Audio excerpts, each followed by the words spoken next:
papers. One is Prasad Perlekar. The title is Inertia Drives Concentration Wave Turbulence in Swimmer Suspensions. Yeah, thank you.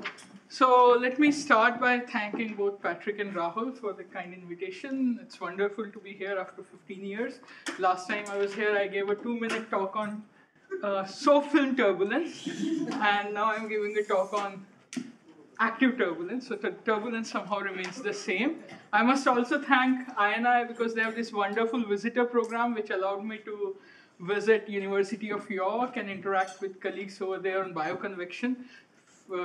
If time permits, after the talk, I would be happy if you want to know what I'm doing over there.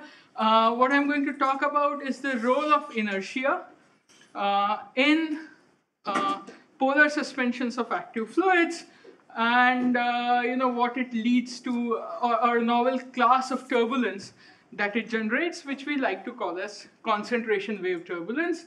What I'm going to present today, most of that work was done by Purnima, who is a graduate student at TIFR Hyderabad. Hopefully will graduate very soon. And then Navdeep, who was also a graduate student, but is now at Max Planck as a postdoc. Sriram, all of you know. And all that I'm going to talk about more or less is in these 3 papers. So let me go ahead and let me give you a quick outline how I will go. It would be, so all the talks which you have heard before, they were looking at these systems from an active matter point of view, whereas me being trained more in turbulence and other stuff, I will give you most probably, hopefully, you would, because Sriram gave a similar talk just a week ago, so you'll get a different perspective on it, which is more, I would say, from a dynamical systems kind of a perspective, and trying to, then patch up with at least what I feel about the kind of turbulence and flows that are generated in active matter. I'll start by giving you a brief overview of the canonical bend instability, which is known in polar flux, and what kind of turbulence it generates. Sriram already talked about it a bit. Then I'll go over to a new instability which we have discovered recently, which is a splay instability in these systems, and it's a dominant instability. I'll also show that to understand the mechanism of this instability, you have to go beyond a mere linear stability analysis. You have to go weakly nonlinear analysis, and then you can understand what's the mechanism which is driving the system. A consequence of that would be you would observe waves, and then as you go on changing the control parameter, eventually the nonlinearities would start to become dominant enough that you would see something which looks like turbulence.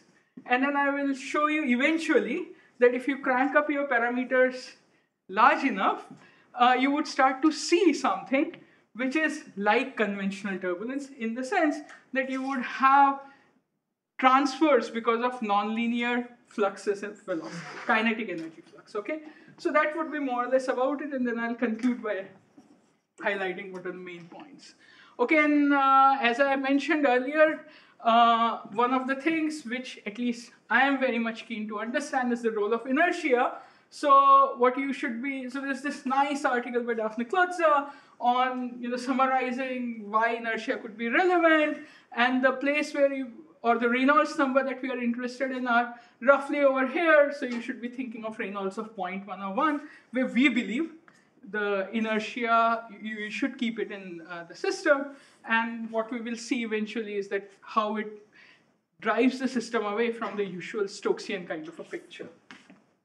All right, so the equations that I'm going to use to understand the systems are fairly well known, have been in the literature from quite some time, proposed by Sriram and Aditi. What you have are the standard Navier-Stokes equations. So the momentum conservation, you have an order parameter because I'm thinking of a polar system. So there is a head-tail asymmetry. So you have a polar order parameter. You have standard self-advection as well as the advection by the fluid. Flow alignment terms, there is a coupling with the concentration. If E is greater than 0, then if you have any undulations in your polarization field, it will tries to smoothen them down. You have the standard alignment interaction, and in principle, this A term is dependent on the concentration itself. If C is larger than some threshold, then A is positive. If C is smaller than a threshold, then it's 0, so that the system, or negative, so that the system goes towards the disordered state. And you have the standard relaxation because of the diffusivity, and then you have a mass conservation. So you have a equation for the concentration also. Please note that in principle, V0 and V1 can be different also. So that's what we have taken here in the coarse grain theory.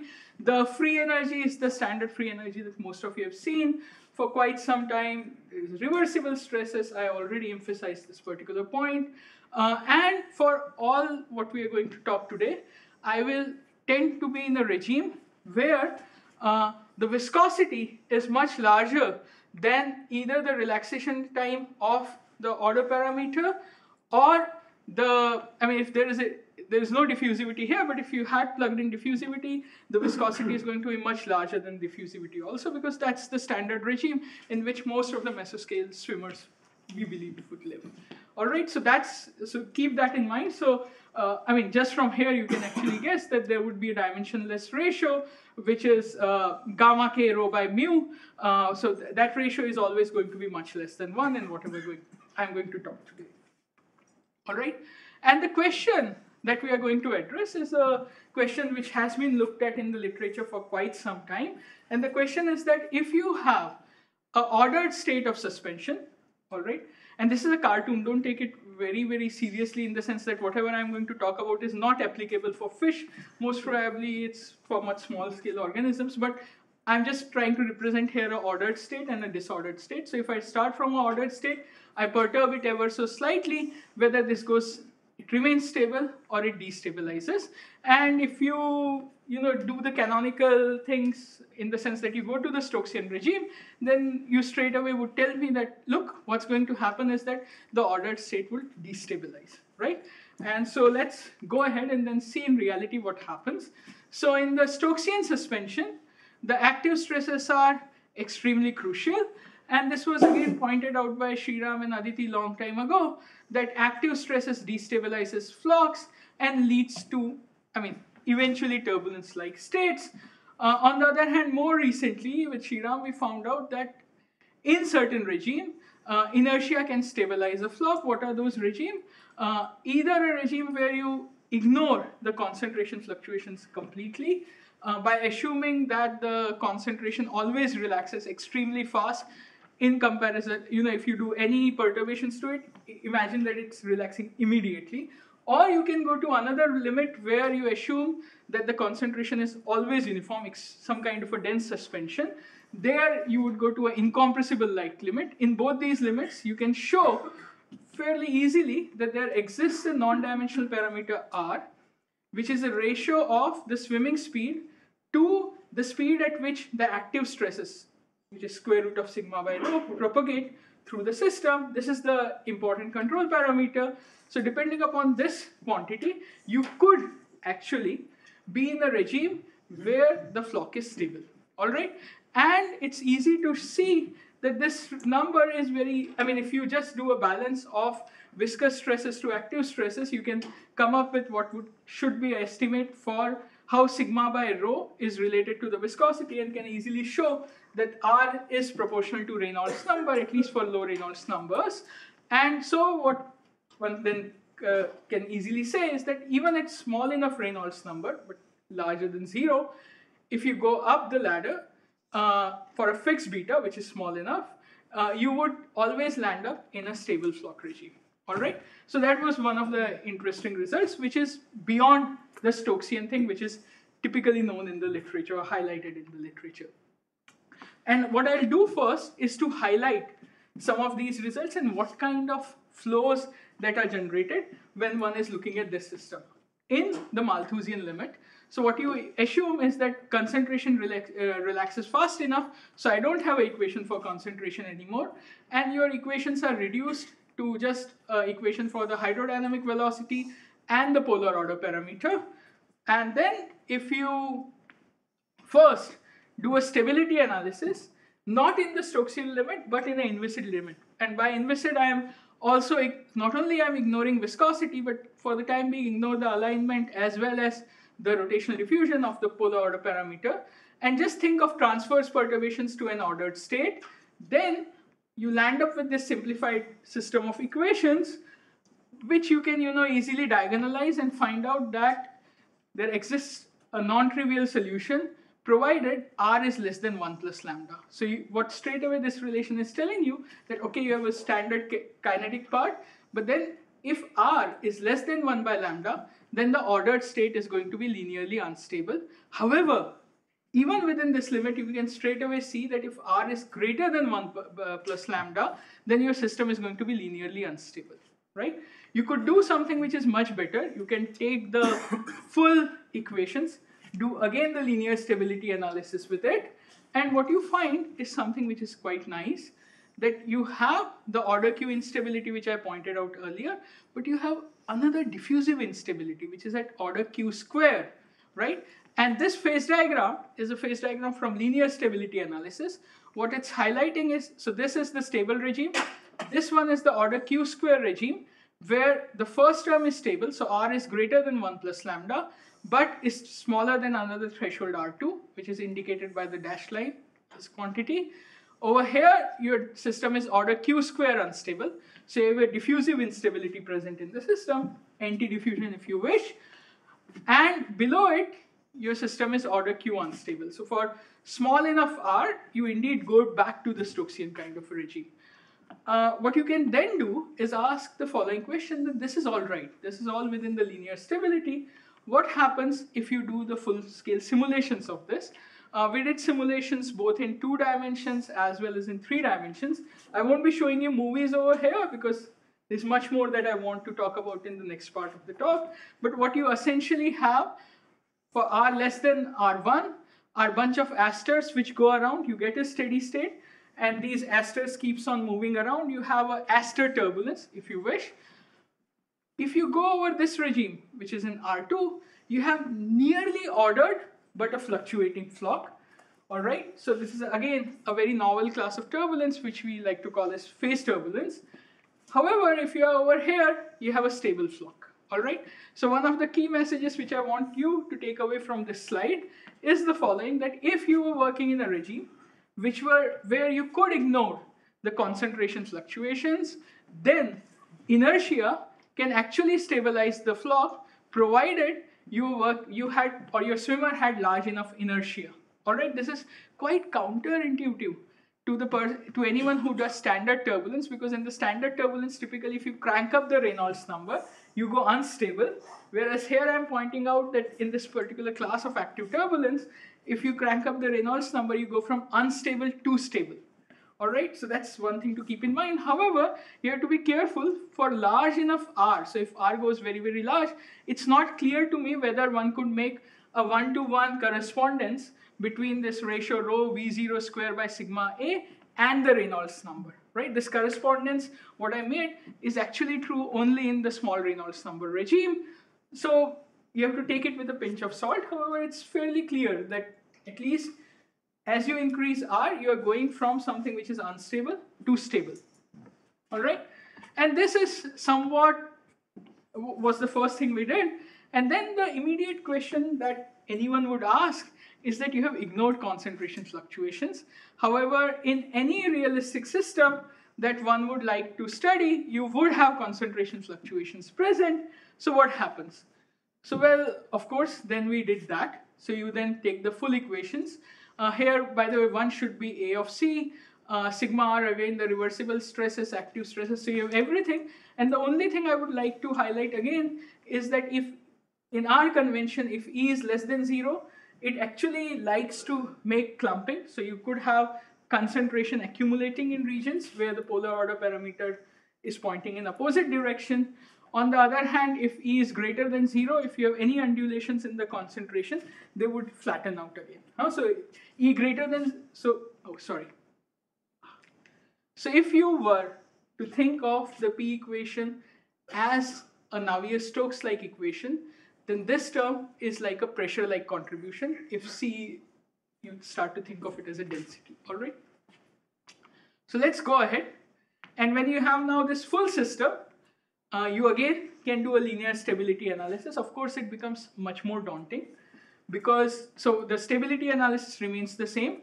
You have an orientationally ordered flock, you add perturbations to it, and then you have this nasty 3x3 matrix, which if you're Purnima, you can simplify, but I am not Purnima, so I won't simplify that. But what I will point out to you is that if you do the full analysis, what you find out is something which is quite nice, is that in any parameter regime you are looking at, right, provided beta is small enough, you either have pure bend modes, which are most unstable, or you are in a regime where pure splay modes are most unstable.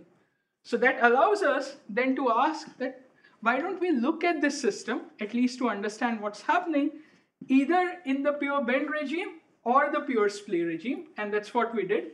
So first what you can do is you again start with the ordered flock, add a pure bend perturbations to it. So we are adding perturbations which are orthogonal to the ordering direction. Again, look at the simplified matrix, and indeed the pure bend perturbations don't couple with concentration, and that has an immediate consequence that your dispersion relation is exactly identical to the dispersion relation that I had shown you earlier. And immediately that would imply that if you're looking at pure bend perturbations, the phase diagram is exactly identical to what I had shown you earlier, right? So if you, whether you have concentration fluctuations or not, pure bend perturbations don't change anything to the analysis within the linear stability, right?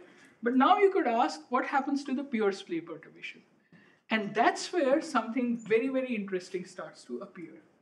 So the pure splay matrix is set. So, however, you can very easily simplify. I'm just writing the unstable modes. So you have a first part which is linear in Q. Remember, I told you that we are working in the regime where E is greater than 0. So this term is positive. We are working with extensile simmers, so sigma is greater than 0. For what concerns this talk, we will be concentrating on flow tumbling particles.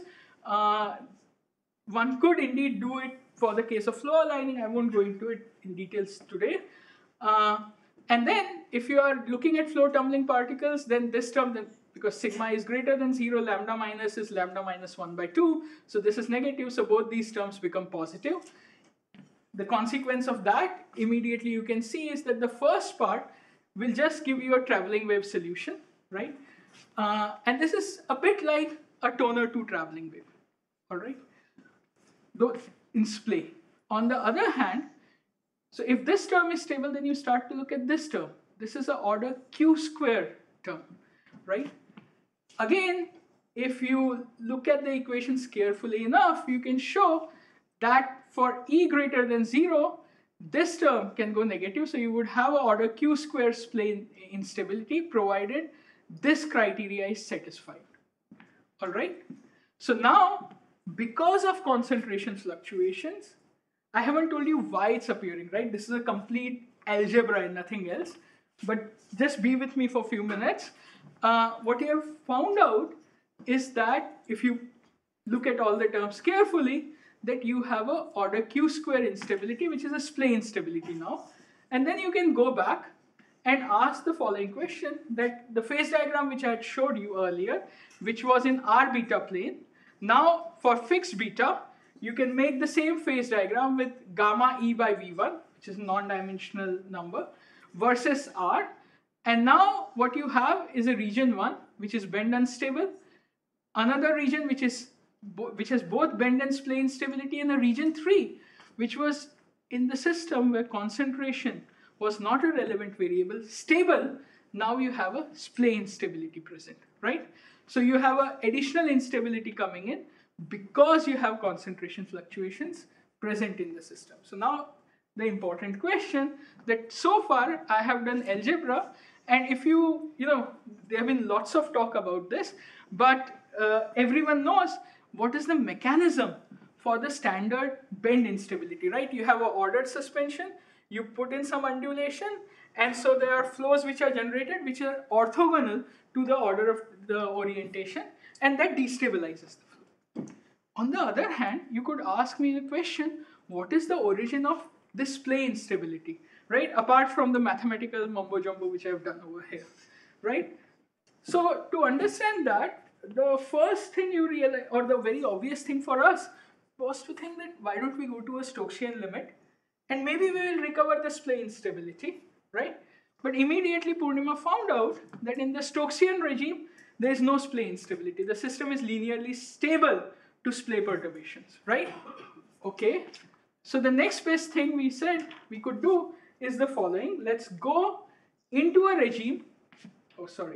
Let's go into a regime where bend perturbations are not relevant at all. That is, we'll go to a region 3 where R is large enough, because over here you only have splay instability present in the system, right? So if I want to understand what is the mechanism of splay instability, it's better if I be in this region, right?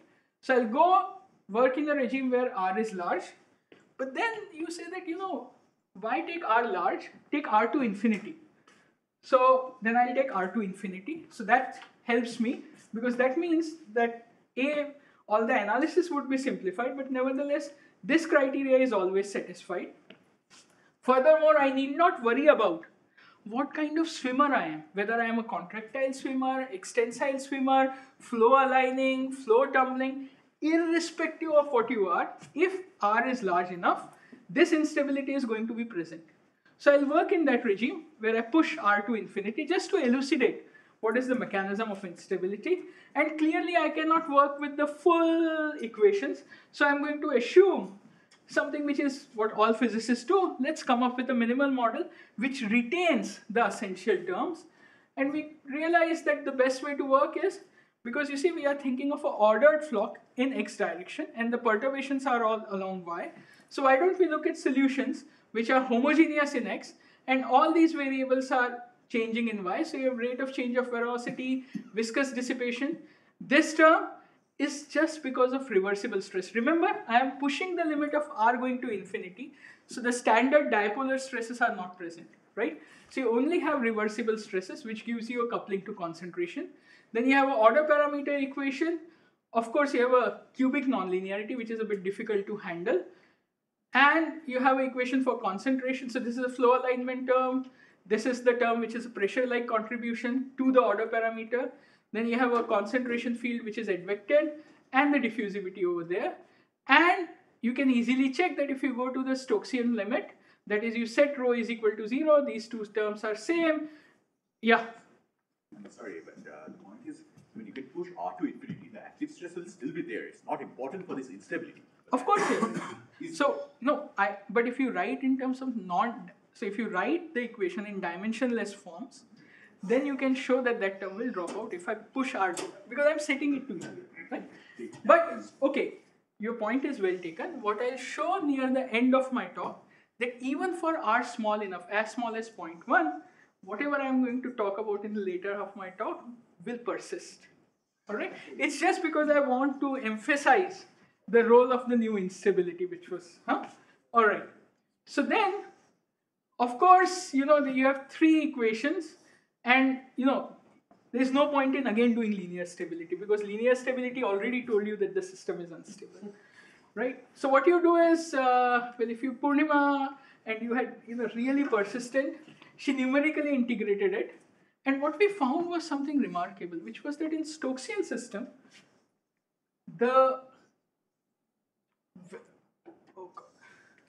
still getting grip with this point of it. Okay, in the Stokesian system, the velocity was always in phase with concentration.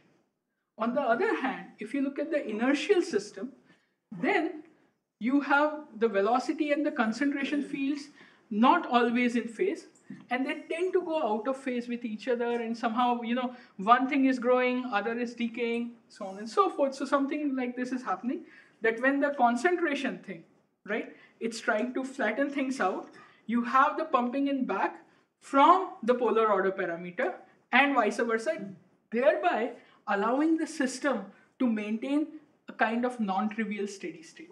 All right, and if you actually plot the solution for a particular choice of initial condition, you start to see in the space of the order parameter in Fourier space, the velocity in Fourier space, and the concentration in Fourier space, a kind of limit cycle appearing.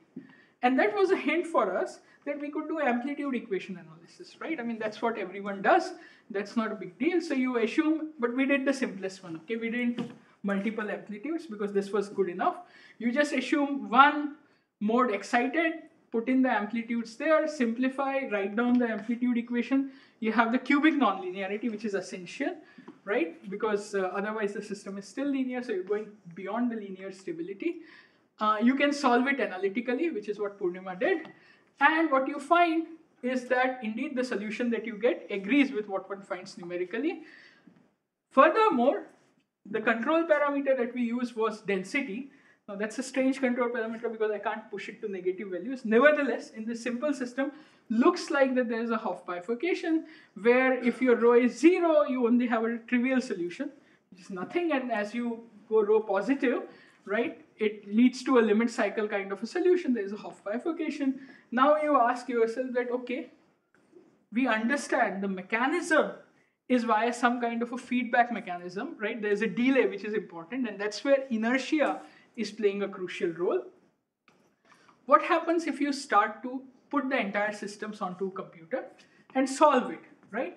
And what we did is what everyone does in the community. You do large enough simulations at 4096 square or 16384 square. We work with multiple GPUs, but that's fine. What is important to notice that what we are going to do is we are going to keep all these parameters fixed. Note to elucidate that house play instabilities are important. I am going to work in R is equal to infinity, that is set active stress exactly equal to 0, and just keep on varying E. Yeah. Why do you need such huge resolution? I'll come to it. So the proof lies in the pudding. I mean, you have to see the solutions and then you would know. Okay. So first, let's see what happens to the kinetic energy. This, trust me, is the most boring slide. After this, only fun. So what happens over here is the following that, okay. So for small e, you see that the kinetic energy goes on increasing, then there is a crossover phase. I am going to tell you what happens in each of these regimes, but something interesting, right? Your kinetic energy keeps on increasing, something happens which looks like a crossover, you have immense fluctuations which are starting to come up into the system, and again kinetic energy increases. Same happens in the variations of concentration fluctuations, right? Then you say, all right, let's start to first look at this particular regime. And immediately what you start to see, hopefully the movie plays, is something remarkable. So this is on a 10 pi domain, because if you take small enough domain, you're not able to capture most of the. What is the color bar? Okay, good point. So the color bar, here is the concentration. The arrows show the polar order parameter, all right? And what you're seeing are waves which are going through the system, and actually there are two ways, and you can identify one of the waves which goes orthogonal to the polar order parameter like this, and then there is another wave which goes in the opposite direction. That's also concentration. Sorry? Yeah, this is also concentration, but no, this is not concentration. This is what I've done is that you evaluate the order parameter, fill the magnitude, take the gradient to identify the constant value curve, and it's just that what I have plotted. Okay? Sorry, maybe I'm confused. I understand why you need a large system. Why do you need such huge resolutions? Please wait. Oh, I see. I thought you. Sorry. You answered this. Yeah. No, sorry. Maybe see the left movie one more time. Yes.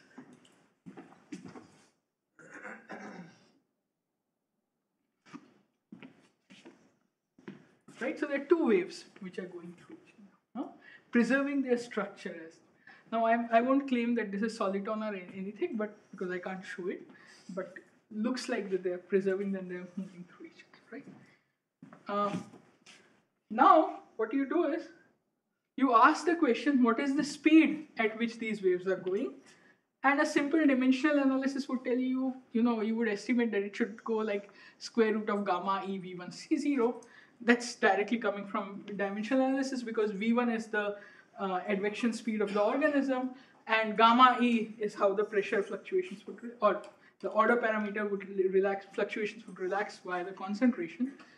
And so this is the numerical data, and dashed line is what the dimension analysis predicts. Of course, the prefactor, we still don't have a theory to get that. You can also find out what is the separation between any of these two surfaces and how does that go down, and that also agrees fairly well with the dimension analysis. Okay, so that's quite good. So what I've told you, first part, is that if you really work in the regime where only splay perturbations are dominant, then you immediately start to see a new feature, which are waves which are traversing through the system.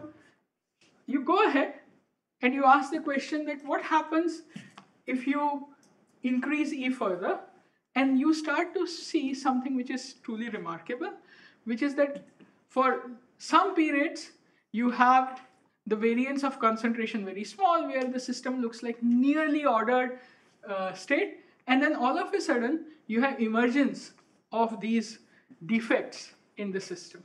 All right, so that's also quite nice, and that's actually explain the crossover regime. But the moment you see this, you straight away know that if you had pushed your system hard enough, or you go on increasing E, then what you would expect is something where you should see more and more defects appearing in the system. So what I'm plotting is a polar order parameter field.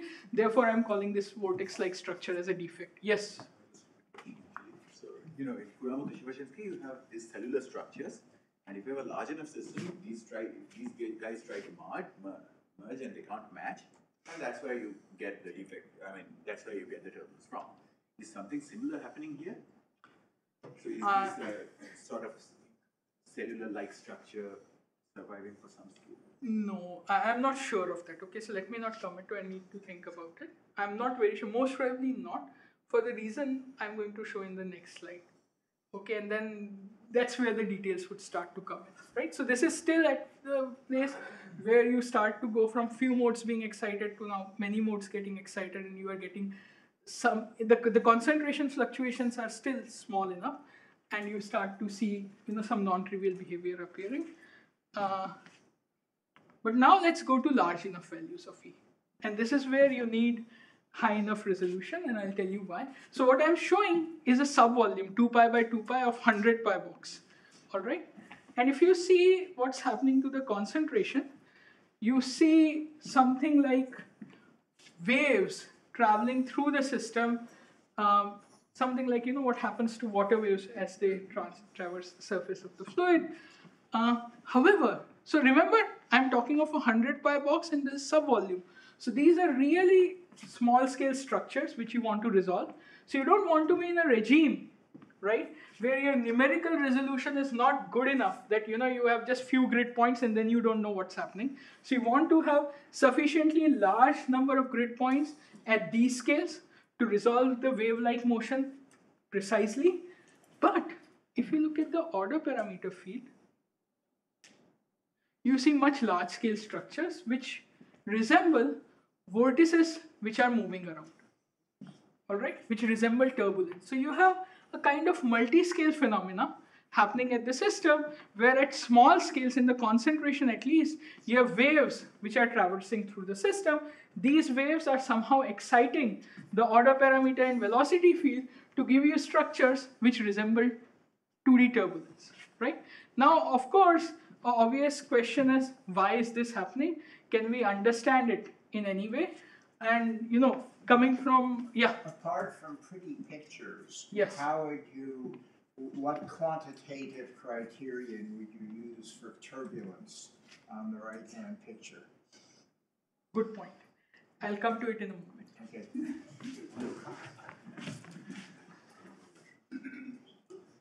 The spectral analysis, right? That's the most obvious thing to do. And that's where we started to see something truly remarkable. And that's why I said that there are multi-scale things which are happening. So at the scale of waves, you straight away see that in both the order parameter field and the concentration fluctuations, you have a peak which appears. All right. So this is the first thing to identify. It roughly corresponds to the interwave separation present in the system. So that's the first part. So I've already identified the scale of injection. That's why I said that as the waves are traversing through the system, they're injecting energy. All right. Next, you identify the intervortex separation or the interdefect separation. So that's the second peak over here. Then you say, why you see a q raised to minus 2.33? What is the reason for that, right? The reason for that is very, very simple. It's Porod's law. So what you have are a bunch of defects which are moving through the system, and therefore, and remember these are polar objects, so therefore if you do a simple analysis, you would expect q raised to minus 3 scaling. But I am telling you it's minus 2.33 and still saying it's Porod's law.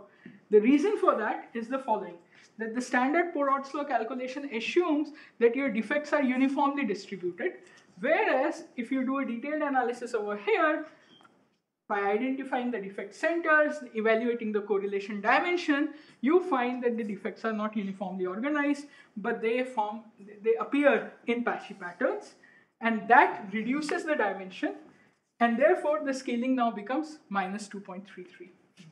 At scales much larger than the interdefect separation, you can think of it as a white noise kind of a thing, the fluctuations that are there, so therefore you expect a Q-like scaling. Now comes the next point. Because my velocity fluctuations are much larger than the order parameter fluctuations, so my concentration field is primarily affected by the order parameter. If at large scale, I have something which looks like a white noise, right? What you would expect for the concentration spectrum? Well, anyone would say that, well, look, you expect Batchelor scaling, Q inverse, right? That's what we get over here straight away, all right? Then comes the next question. This is all right. You have explained how does the order parameter behave. You have explained how does the concentration behave. What about the velocity field? Let's look at that. That's where, again, having a large system size becomes important.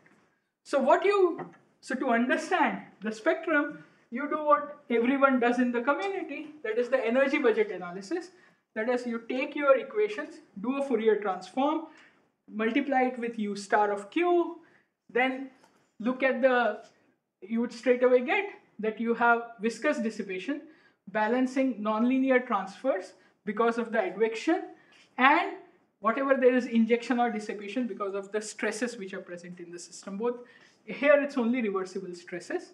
And what you find is quite interesting, that at scales which are smaller than the typical size of the intervortex separation, the dominant balance is just viscous dissipation balancing whatever is injected because of the reversible stresses present in the system. That's why, so what is EU? EU is the spectrum. EF is the contribution because of the nonlinear because of the reversible stresses divided by mu q square. So they fall on top of each other. So at these scales, the dominant balance is that your dissipation is balancing the pumping by reversible stresses. At scales much larger than the intervortex separation, something remarkable happens, and that's why we needed large enough system size. You observe an inverse transfer to large scale. So the nonlinear advection now starts to become dominant, and remember we are doing 2D, so you have inverse energy cascade present in the system, and of course over there, whatever energy is transferred to large scale is balanced by viscous dissipation. All right. Now you could ask me the following question. So this is the reason why we needed those high resolutions. But now you could ask the question that what happens if the advective nonlinearity was not there, something that Michael, who is sitting over here, has done for pneumatic systems, and so did Federico. And what you see is something quite nice, which is what they had also observed. So the right simulations are the ones where there is no advective nonlinearity. So you see above Q star, the velocity field or the spectrum just fall down, and at all scales, the budget is very simple. The energy that is injected by reversible stresses is balanced by viscous dissipation. On the other hand, if you do the thing with full advective nonlinearity at large enough scales, and this is what they had also pointed out for pneumatics, that you would generate or energy would be transferred to larger scales, so presence of more energy in large scale structures, and that's what you observe over here. That's point number one. Then you could ask the final question, which is the following, that does this wave turbulence persist for small r? Remember, whatever I have told you so far right, is for r is equal to infinity, right? And so you must, many of you could say that, okay, who cares when we will ever hit r is equal to infinity? Maybe the interesting point is r is equal to 0.1. Whatever you are pointing out, does it survive over there? And the answer to that question is yes, provided you have sufficiently large E. Remember, the phase portrait was gamma E by V1 versus R. So this is, the bottom simulation is for R is equal to 0.1. Here you see a Q square kind of intermediate scaling. We know why it happens because of our earlier work. I won't go into that. But more or less the form of the spectrum is similar. The crucial thing, which is in the beautiful picture over here, is that you still see concentration waves which are going through the system and injecting energy at the small scales or large enough Q. So the physics survives. I had chosen that parameter range just to elucidate the role of the new plane instability. That I would stop. So what I've shown you is that there is a new instability present in the system which comes out. It's a plane instability, but the mechanism is a bit complicated. It comes out because of the complex interplay of inertia, concentration, and motility. If you're working in Stokesian regime, you won't see this instability. At small e, we observe traveling waves. Large e gives you multi-scale turbulence-like behavior. You have waves in the background which drive the flow. Advective nonlinearities do matter at large scale. So if you're looking at larger and larger systems, maybe it's important to keep into account the advective nonlinearity. And you can observe whatever physics I told you at small r, although there you would have of course contributions because of active stresses,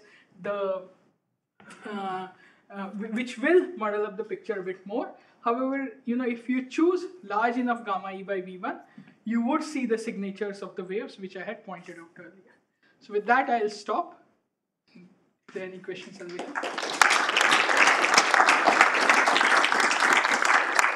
Thank you very much. Ian, over. Okay. Thanks very much. Could you please explain the origin of these two scales, especially when you were talking about the velocity spectrum? One is the intervortex separation, and the second is the interwave small separation scale which you need to resolve in order to... Yes. So the wave thing actually... Okay. So the wave thing comes directly from the amplitude equation analysis. Alright, where we actually were able to show by choosing simple solutions that you have a limit cycle which would give you a wave-like behavior with a wavelength which one can identify also. Okay, right? And what is it physically? What sets the wavelength? What sets that wavelength? So the wavelength is set by, okay, now that's a slightly tricky question which I don't have I only have a dimensional analysis answer to it, which is that it's set by a ratio of the speed at which, so these waves propagate at this speed, and so if you see the ratio of how does the viscous stresses relax to this speed, you would get a length scale, and that's the length scale which is set up in the system. Okay, and the small scale? That's the smallest scale in the That's the smallest scale. Yes. And then the vortices and other things are then, due to nonlinearities, you expect once the system goes unstable, the order parameter field would destabilize. It's a polar system, so you would expect defects to form. I still haven't found a good estimate of how to identify the typical inter-defect separation over there. So that still we don't have a good estimate of, right? So that we don't know. Sriram wants. I just have a small follow-up answer about the waves. The thing is, supposing you had a system which was stable, with whose long wavelength dynamics was a term linear in wave number with the speed, and the next order damping or viscous type. Yeah. Then there would have been an over-damping scale. Here, essentially the same comparison, except that it's a growing curve. Yeah, exactly. So that tells you the scale above which you see the waves. Yeah, exactly. So I'm very interested in this because of what we did on the microswimmer. So there the scaling is like this, but there is a huge prefactor in front of it, which is missing. So I'm wondering whether you see something similar, which is that this is the scale, but the numerical that it's slightly offset. Is it an order 1 number, or is it a very large? So Up to what we have done, it's a order 1 because we don't put a prefactor or anything, like up to 2 pi. That you can, right? Okay, any other? So, a simple question and a non-simple one. The simple one is, how are you going to control the large scales with viscous dissipation alone? I mean, aren't you going to get into a situation where you develop a large vortex and you get a strain field? Very good point. So the thing is that, so I did a bit of cheating in the sense that, so you see, if you look at a conventional turbulence, 2D turbulence, right? You are pumping an actually large amount of energy and you have a cascade. Here, so what I skimmed over a bit, but you're right in on the point, is that look at the order of magnitude over here. So these are not very large, a very small fraction of energy which has gone over here is now transferred to. But you're right, and we have some instances where if you can just blindly crank up the value of E and reduce the viscosity, then you would set up an inverse energy cascade, and then you would require to have some large scale damping mechanism. It's not needed over here because the nonlinear transfers are very weak. I'm not even claiming constancy of flux or anything. I'm just pointing out that and most probably there is no constancy of flux over here because the injection at some sense is at, it's not at all apparent that you would have a nice constant flux in the way the balances are happening. So let me just point out. So the non-trivial question, but which is wacky, have you at all considered the possibility of colliding streams of splay waves? So that in the spirit of counter-streaming Alfvén wave populations. So, okay, again, if I go back, won't you call these as two waves which are just going through each other? Well, are they really two waves or is it one pattern? Good point. So that's, I would say there are two waves because they're going in, okay, but you can say that it's a pattern which has that kind of a corkscrew. So, you might want to excite the, sorry? streams. No, but, so okay, I mean, to do it specially would be tricky, but I'm not, I think here there are two waves, maybe we can discuss this more in detail, because I think I need to think more. Sriram, you had any comment? Yes, well, you see pairs of excitation. Exactly, which are crossing each other. Sense, it looks like fields colliding. I mean, they're not material particles, but... Exactly. All right. Any other questions? So you identified the Batchelor's spectrum -1 or something, but velocity field is white noise? No. So the important point again is the same, that in the concentration equation, the velocity field is a subleading contribution. The dominant contribution is from the order parameter field, which is much larger, where you indeed see a Q-like scaling, and that's why. Okay. Right. Yeah. Any other questions? If not, let's